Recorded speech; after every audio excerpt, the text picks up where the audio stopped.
UFC Fight Night, Whittaker versus Aliskerov coming up next weekend. And today, guys, I have the full card breakdown for you with timestamps if you'd like to skip to any part of the video if you want to hear me break down any particular fight. Hello, everybody, and welcome back to another video. If you are new here, my name is Kyle. I am your guy with many YouTube channels, and welcome back to another full card breakdown, everybody. This is where we break down the fights as much as we can from start to finish. We're going to be taking a look at the betting side of things. I'm going to be talking about fighters I would like to see win.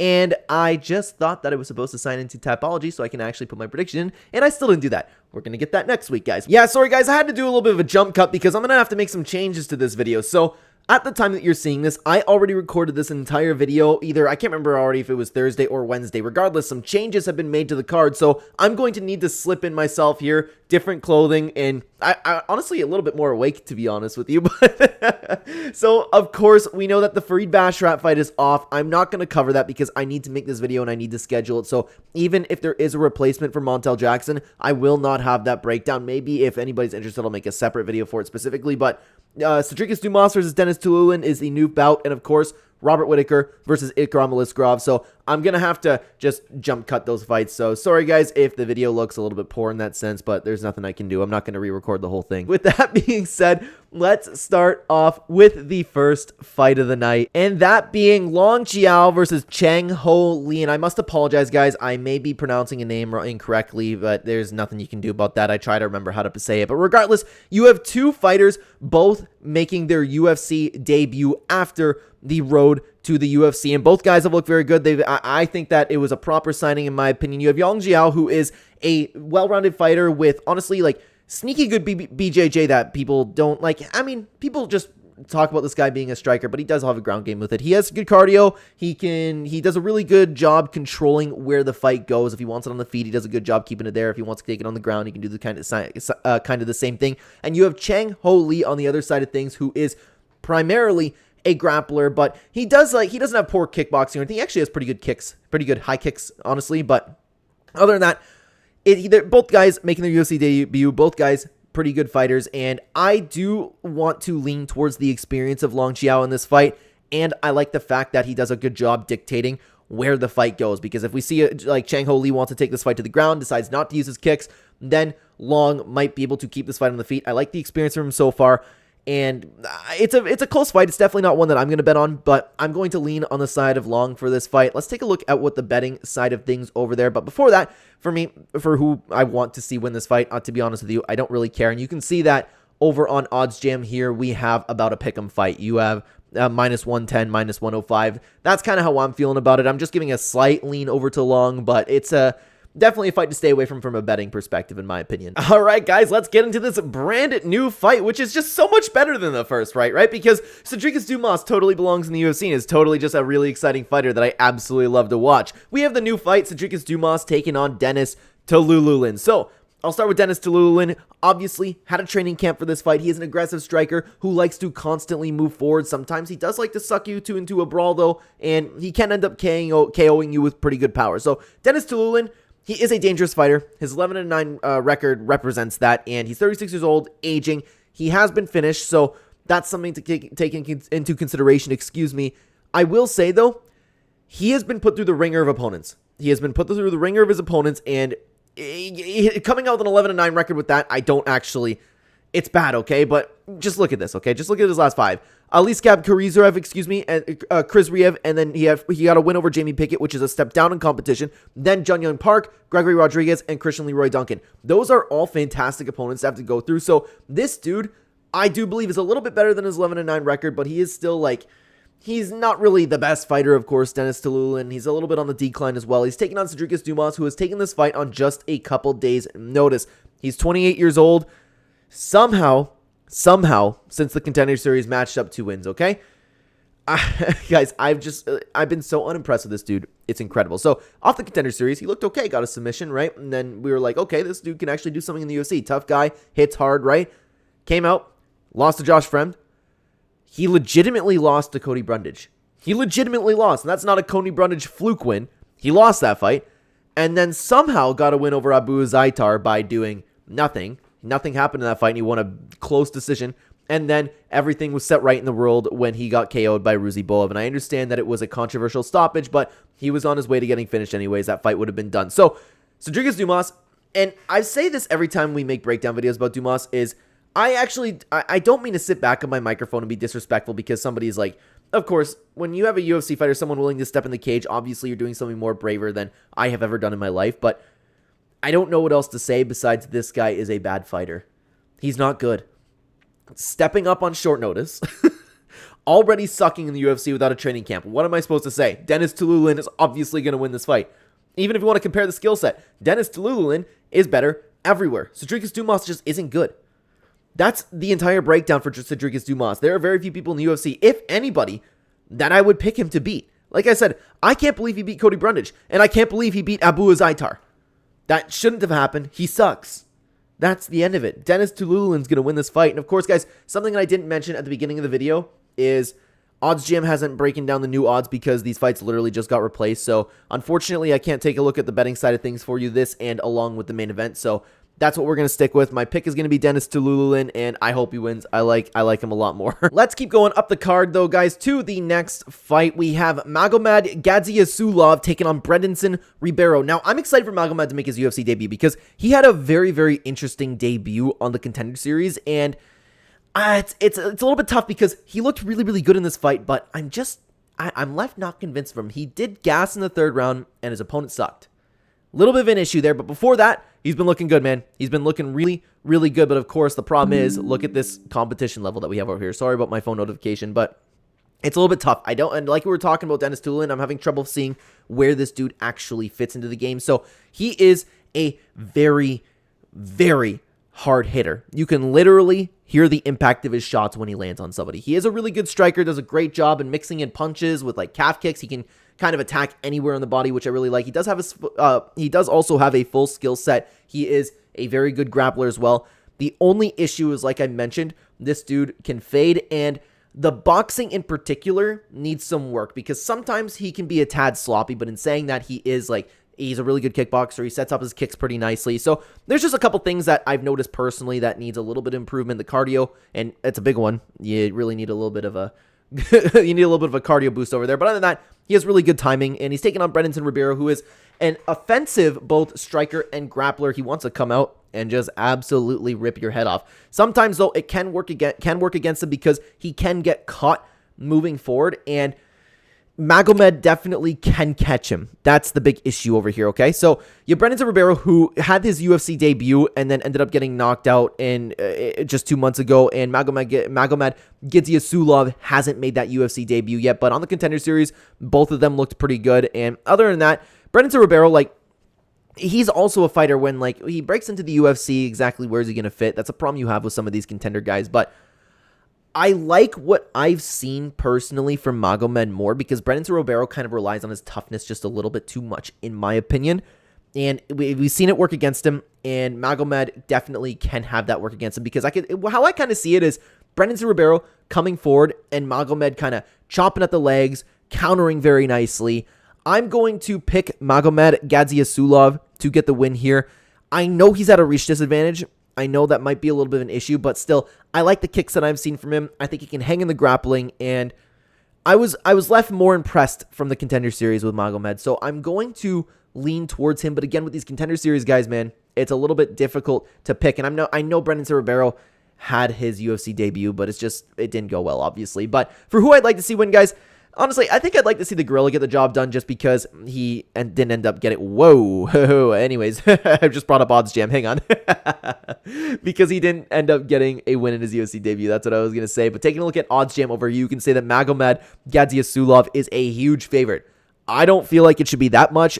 I'm kind of sitting around the minus 200, 300 mark for me personally. But man, I don't know if that one's worth touching, dude. I don't think that's worth touching at all, but it's a very, very interesting bout. Another great fight. Let's keep going up to the next fight, guys, and this one is a fight that I really, really don't know what to think about, okay? Because we have Rinat Fakhretdinov returning against Nicolas Dalby. This is fantastic matchmaking. Fantastic matchmaking. You have Rinat Fakhretdinov, who, after the Kevin Lee win, I was completely convinced of this guy, and I thought he was going to go on to do great things. He is a great wrestler with very good submissions behind it, but the problem is, and this is where we found out in the Aliskerov fight, he can gas. He can tire out. He can slow down.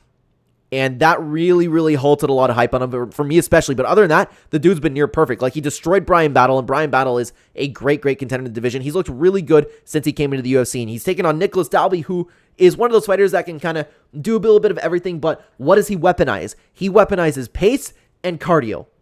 This is why it's a very, very interesting bout, because you have Nicolas Dalby, who is also on a very, very nice win streak, and against decent opponents as well. Like, I think he's looked very good in a lot of these fights. He's the guy that stopped the Gabriel Bonfim hype train, and that just shocked the world. This dude is sneakily coming under the radar, and I forgot that he was 39 years old. That's crazy to keep up the pace. Like, he hasn't shown age yet. That's probably why I forgot that he was 39. I didn't know how old I thought he was, but I didn't expect to see 39 over there, because the dude doesn't fight like he's 39. He weaponizes cardio, he weaponizes pace, and he's so good at doing so, okay? Here's the big issue.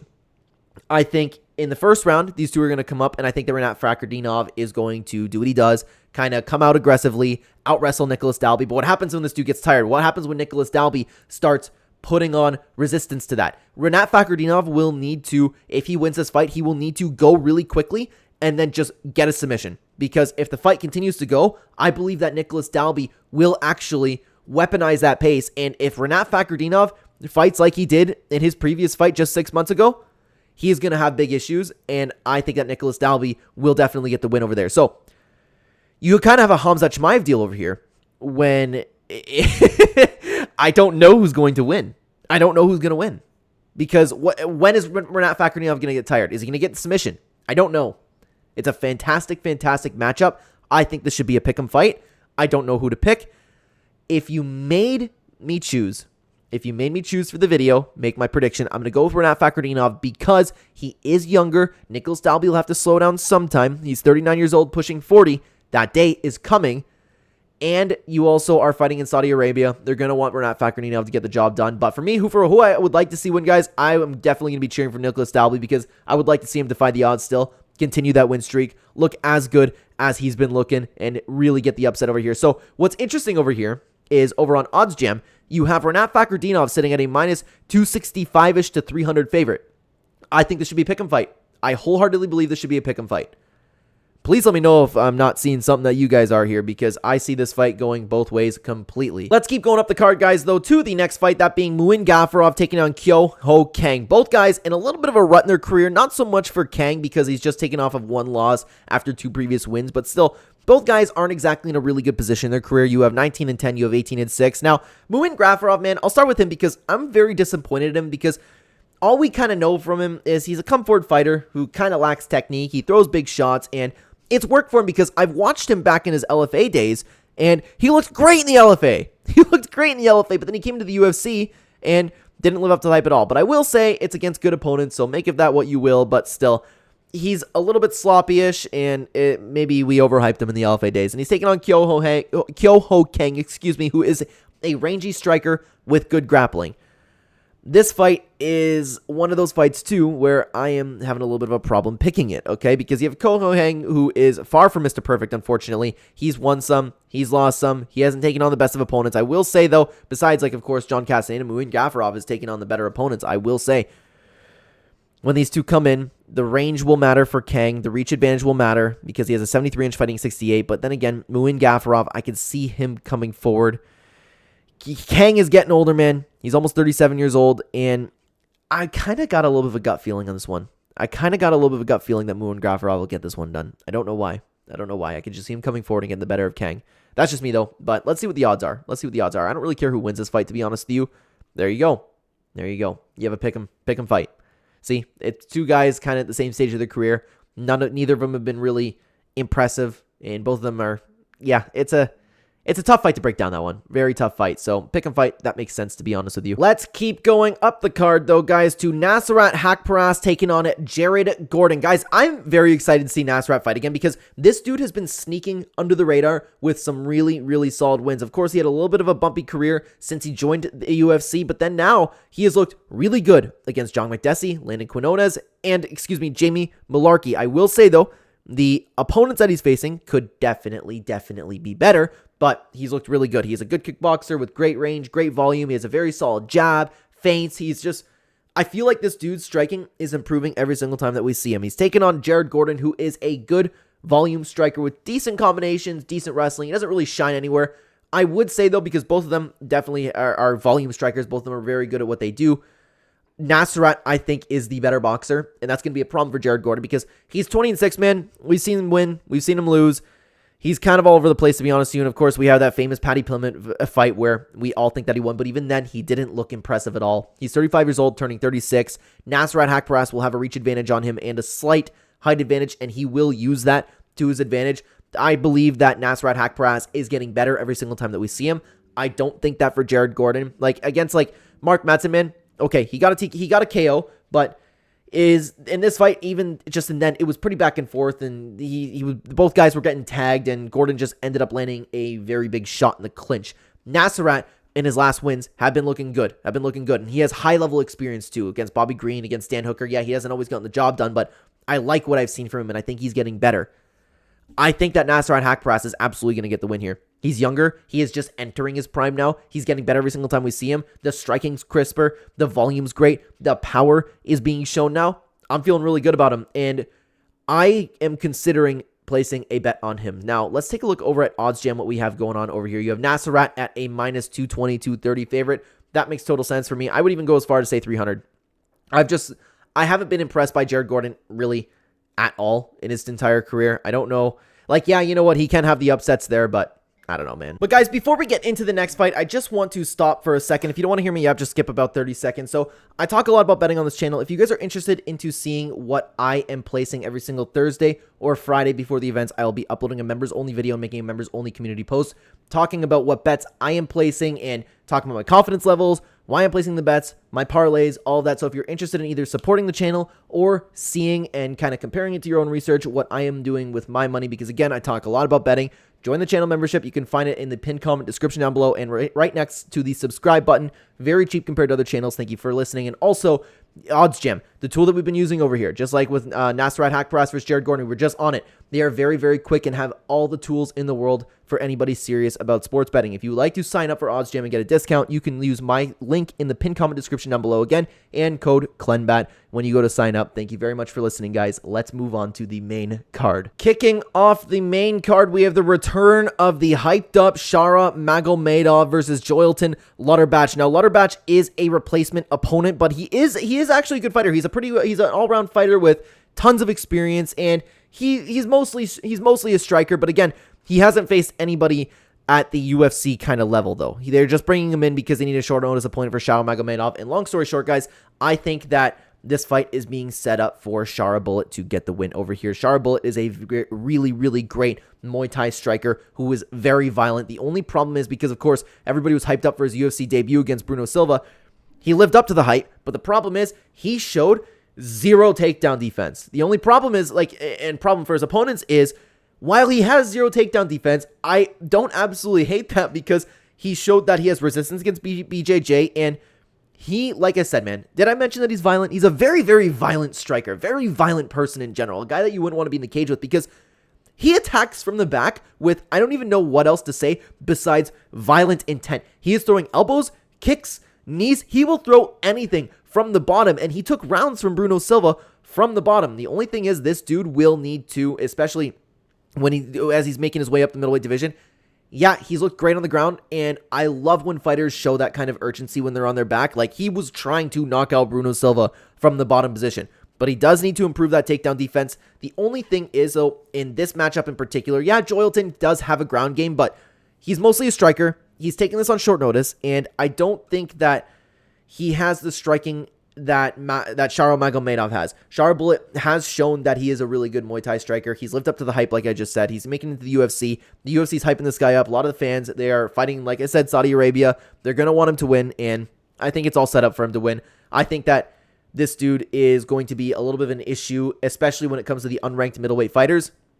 I like Shara Bullet a lot. I think that he's going to get the job done, and you know what the problem is when I'm talking about who I'd like to see win is Magomedov isn't the best person, but he's exciting to watch. But for somebody like Joelton to come up and just take a fight against such a dangerous guy in his UFC debut, I would like to see him win, but I can't help but want to see how far the Shara bullet train goes. But anyways, let's take a look over at Odds Jam. You can see Shara Magomedov is sitting at a minus 200 favorite. I think that's about right, and I would be interested to see what the props are for this one in particular, but that is a very, very exciting fight, especially to open up the main card. Let's keep going up the main card, though, guys, because next up, we have the return of Muhammad Naimov taking on Melsik Bagdasaryan. Now, this is a really good fight, and both guys are very exciting. You have Muhammad Naimov, who I have been high on since before he came to the UFC. This dude has been nothing but impressive. I will say, a little bit due to cheating. He does he'll have no, I'll say this right now because this guy is a very, very good technical fighter. He's a very well-rounded fighter from kickboxing to wrestling to brawling to countering. This dude can literally do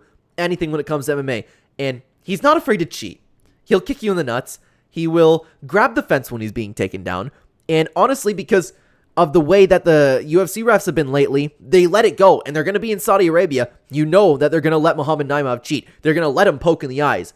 I think that's something that you really need to take into consideration when breaking down this fight, because you have a cheater who is fighting in a crowd that wants him to win. The UFC wants him to win, and they're going to allow that to happen. Not that they would do it in any other spot. The refs have been doing nothing. But anyways, Melsik Bagdasaryan is a good volume striker with tons of accuracy. He'll be creative, and it's not like when you hear about guys being creative, you often see oh, well, he's throwing a wheel kick and it just misses by a mile away. No, this guy is accurate. He'll throw a flying knee. He'll try to land it. He doesn't just throw creative stuff for the sake of throwing creative stuff. He is a very good, high volume, creative striker. Only issue is he has a hole in his grappling game.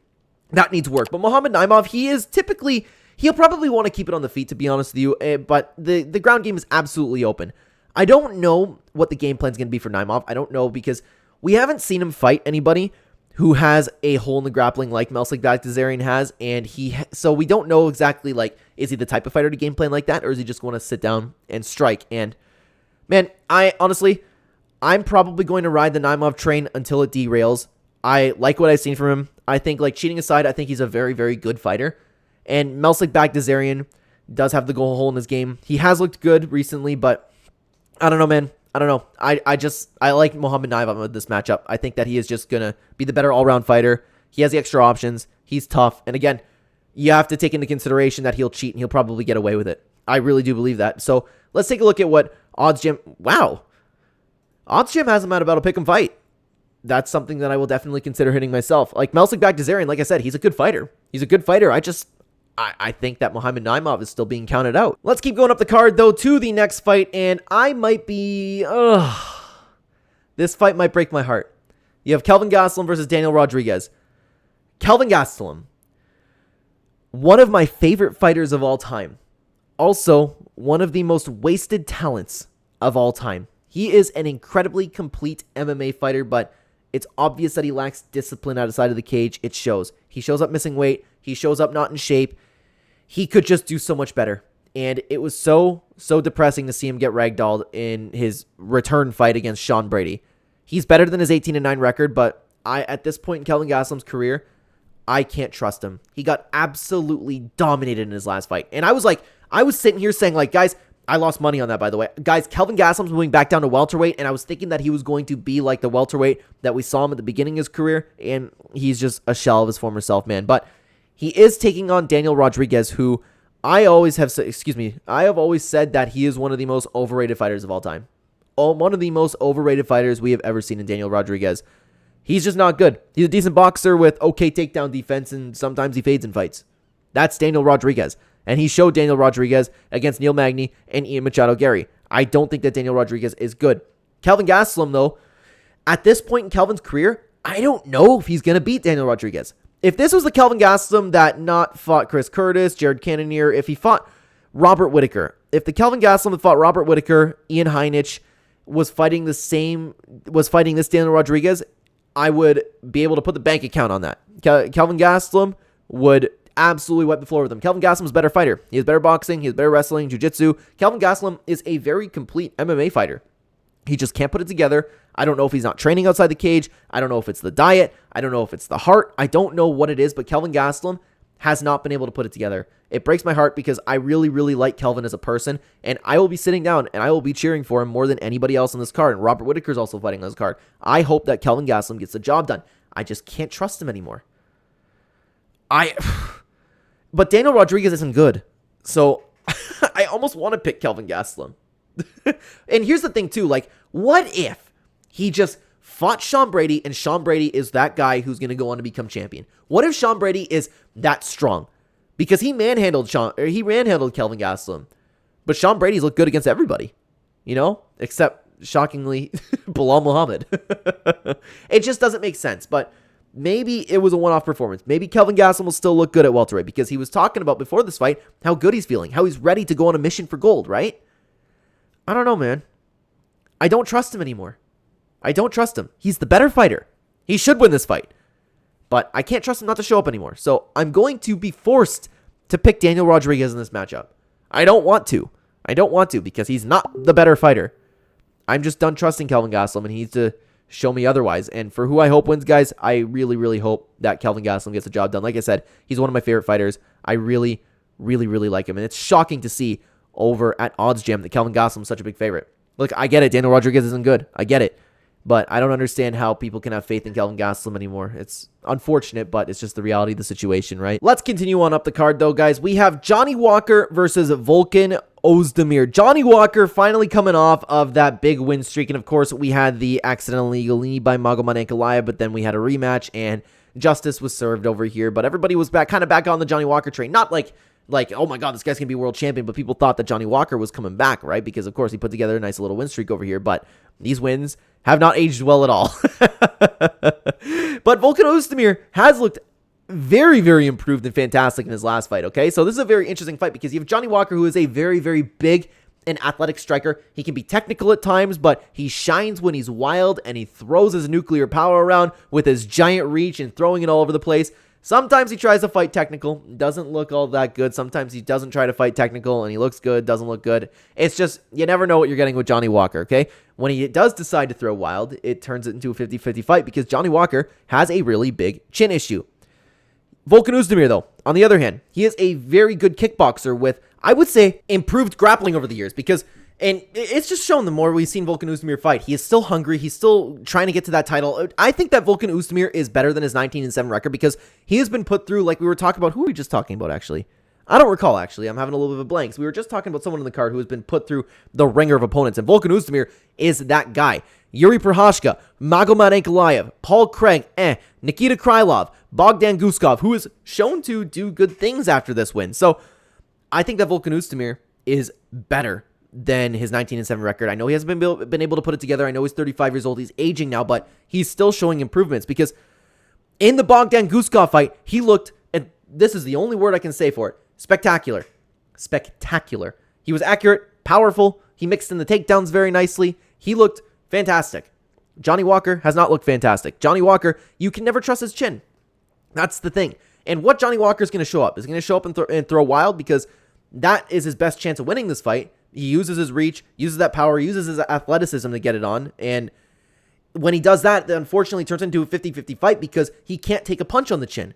Volkan Ozdemir is a great boxer. He can absolutely counter Johnny Walker. He can absolutely out-volume Johnny Walker. I think if Johnny Walker shows up and tries to be technical, Volkan destroys him. Destroys him. But the problem is, and this is the issue, okay? Johnny Walker, whenever he comes in and decides to fight wild, it turns into a 50-50 fight. So I will say your money's definitely not safe with this one, but I'm going to go with Volkan Ozdemir. If there's not a freak knockout from Johnny Walker, then Volkan Ozdemir is just the better fighter. I know that he's aging. I know that he has a reach disadvantage. I think that he's just better. Whether he wants to open up the takedowns, whether he wants to kickbox, he will do it better than Johnny Walker. I also hope that Volkan Ozdemir gets the win. I've always liked him. I've always cheered for him to get towards the top, and it would be a really, really nice fairy tale ending if he actually did end up getting to the top of the division. Now, taking a look over on the betting side of things, you have Johnny Walker, who is a slight favorite. I don't know why people keep trusting Johnny Walker with their money. It's, like I said, man, he constantly turns things into a 50-50 fight, and it makes absolutely no sense. So my pick is definitely going to be Volkan Ozdemir. I understand that a knockout could happen, but I'm not trusting that one with my money. Now, guys, let's move on to the co-main event. We have Sergey Pavlovich taking on Alexander Volkov. Guys, I think this is one of the best Fight Night cards of all time. This is one of the best cards of all time. I'm excited for every single fight on this card. Every single one. Sergey Pavlovich coming off his first loss in the UFC to Tom Aspinall because he has been, absolutely destroying everybody. He is a huge, huge power puncher with fast hands for the division. This dude is, when you stand in front of this guy or when you watch him across the octagon, he is scary. Like I said, huge, huge power, fast. How often do you see that? You don't see that too much. And you have Alexander Volkov, on the other hand, who has quietly put together quite the win streak. He's a good striker, and for the heavyweight division, he has very, very good fight IQ. He's very tall, very long. He also is quite durable, which makes this fight very interesting. Like I said, since his last loss, again, to Tom Aspinall, just like that, Sergey just took his recent loss too, he has put together a nice 3-fight win streak. KOing Jairzinho Rozenstruik, KOing Alexander Romanov, that was a destruction, and Tai Tuivasa. Alexander Volkov is quietly improving. I do believe that. And here's the interesting thing about this fight, okay? You have Alexander Volkov, who's 6'7". Sergey has weirdly long arms with an 84-inch reach to 80 inches. That's crazy. And that's how Sergey has been able to get to over so many people, because he has long and powerful arms and hands. The boxing's crisp. It looks great. The only thing else that we also need to take into consideration is Tom Aspinall obviously just KOing him. How is he going to come back from this? Is he going to be gun shy? Is he going to be chinny? We don't really know. We don't know how early it is. That's just something to take into consideration. But guys, honestly, when these two match up, again, a little bit of a gut feeling over here. I think Alexander Volkov's going to get the job done. He's just, every single time I've watched him, I'm like, oh, Alexander Volkov coming out, destroying somebody, you know? I know that he's taken his losses. I know there's been fights where he hasn't looked good, and I know that he is aging, but you can age at heavyweight. I don't know, man. A little bit of a gut feeling on this one. I think he's going to have more tools than Sergey. He's been opening up the ground game, but I don't know if he's going to be able to take Sergey down. It's a very interesting fight.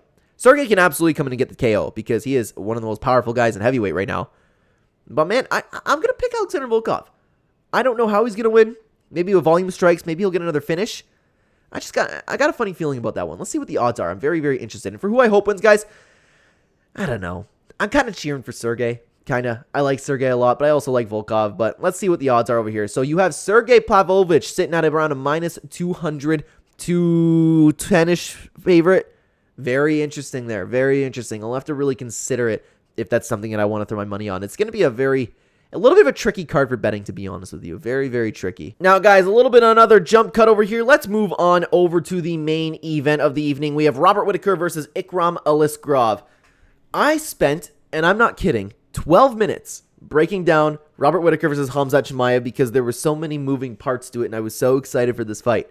And now we got this fight. You know what? At least Robert Whittaker is still in the card, man. Long story short, I was very worried just because sometimes the UFC gets their way when they want it, right? And I was thinking, like, maybe Khamzat Chimaev will win, but that's not the fighter we're talking about, right? We're talking about Ikram Aliskerov, this new fighter, okay? Not new fighter, like new opponent for Robert Whittaker. So, first things first, I want to touch on Ikram Aliskerov having to cut weight again because this fight, it was replaced on Thursday regardless. Ikram Aliskerov was already going through a weight cut. You need to take this into consideration when you are actually sitting down and thinking about this guy winning, is how hard is that weight cut going to be? And typically, a lot of people with the Rov last name, and he could be different. I don't really know, but I would assume that he cuts a lot of weight. I don't know what he walks around at, but I'll start with Ikram Aliskerov. He is a very, very well-rounded fighter with great combat sambo behind him. He does a good job kind of controlling where the fight, or like keeping the fight exactly where he wants it to be, because he has the ability to choose whether or not he wants to take it down, whether he wants to get the fight up top, and he's just, like I said, he's a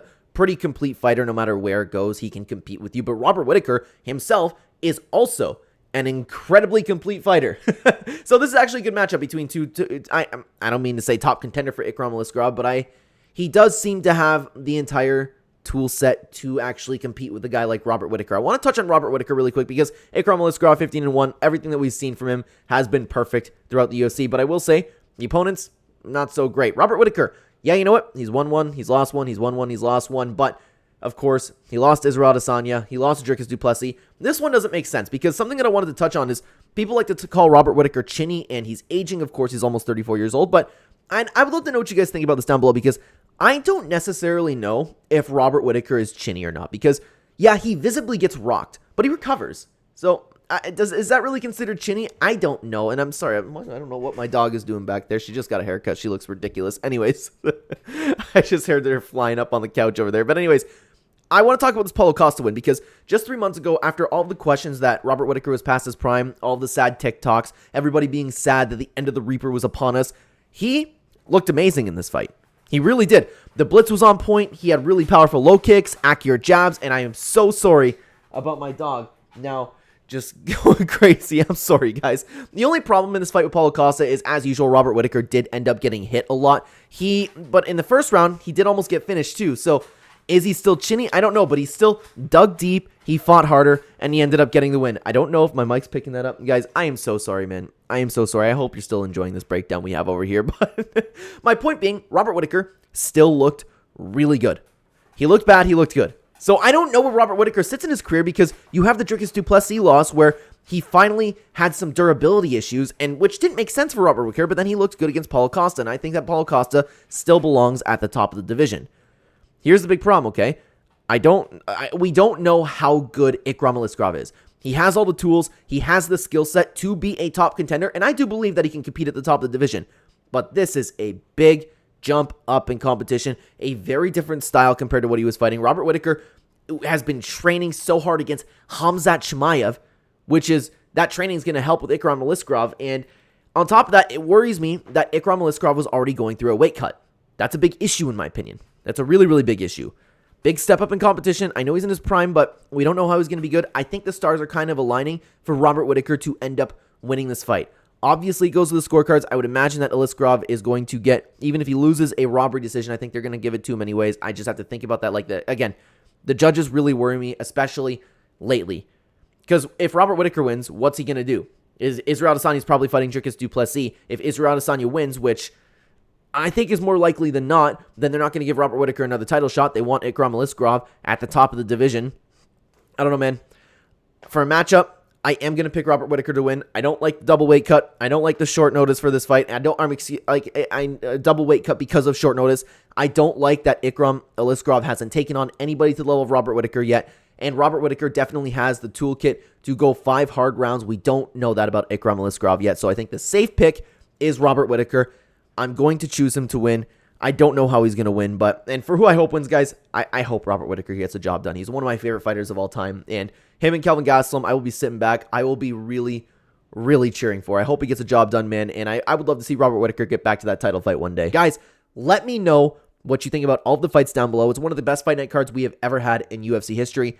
Definitely one of the best cards of the year, if not the best card of the year. I can't wait to watch it. Remember, it's on early.